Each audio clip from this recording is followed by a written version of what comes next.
আসন্ন জাতীয় সংসদ নির্বাচন বাংলাদেশের রাজনৈতিক ভবিষ্যতের জন্য একটি গুরুত্বপূর্ণ সন্ধিক্ষণ হতে চলেছে। অন্তর্বর্তীকালীন সরকারের প্রধান উপদেষ্টা অধ্যাপক মোহাম্মদ ইউনূসের ঘোষণা অনুযায়ী আগামী বছর ফেব্রুয়ারি মাসে এই নির্বাচন অনুষ্ঠিত হবে।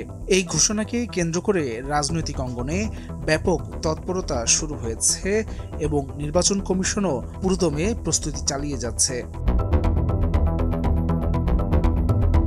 নির্বাচন কমিশন প্রায় ১২ কোটি ৭৮ লাখ সম্ভাব্য ভোটার নিয়ে একটি হালনাগাদ ভোটার তালিকা তৈরির কাজ করছে। গত নির্বাচনের তুলনায় এবার ভোট কেন্দ্র ও বুথের সংখ্যা বাড়ানো হচ্ছে, যা একটি অবাধ ও সুষ্ঠু নির্বাচন আয়োজনের প্রস্তুতির ইঙ্গিত দেয়। ডিএমপি কমিশনারও রাজনৈতিক মতাদর্শের ঊর্ধ্বে থেকে পুলিশ সদস্যদের নির্বাচনের প্রস্তুতি গ্রহণের আহ্বান জানিয়েছেন, যা একটি নিরপেক্ষ নির্বাচনের পরিবেশ তৈরির প্রচেষ্টাকে তুলে ধরে।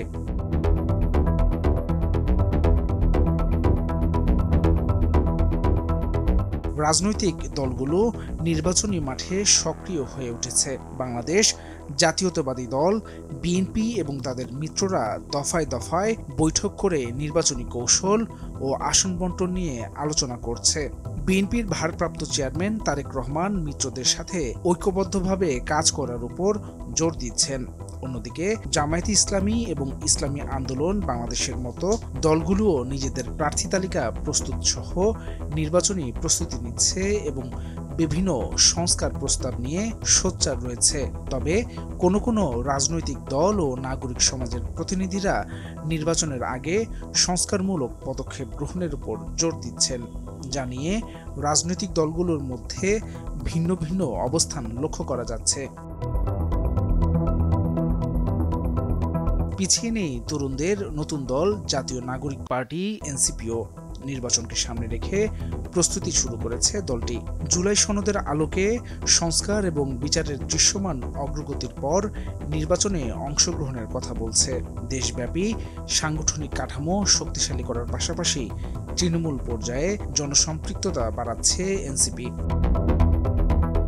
এদিকে সম্প্রতি এক জরিপে দেখা গেছে দেশের প্রায় ৪৮% ভোটার এখনও কোনো নির্দিষ্ট দলকে ভোট দেওয়ার বিষয়ে সিদ্ধান্ত নেননি, যা নির্বাচনী ফলের অনিশ্চয়তাকে বাড়িয়ে তুলেছে। সার্বিকভাবে একটি অংশগ্রহণমূলক এবং গ্রহণযোগ্য নির্বাচনের প্রত্যাশা বিরাজ করছে সকলের মধ্যে। তবে দলগুলোর মধ্যে পারস্পরিক আস্থা এবং একটি অবাধ নির্বাচনী পরিবেশ নিশ্চিত করা অন্তর্বর্তী সরকার ও নির্বাচন কমিশনের জন্য বড় চ্যালেঞ্জ হবে। আগামী দিনের রাজনৈতিক পরিস্থিতি এবং দলগুলোর চূড়ান্ত ভূমিকার উপর নির্ভর করছে আসন্ন নির্বাচনের প্রকৃত চিত্র। হাসান শাব্বির, ভোরের কাগজ।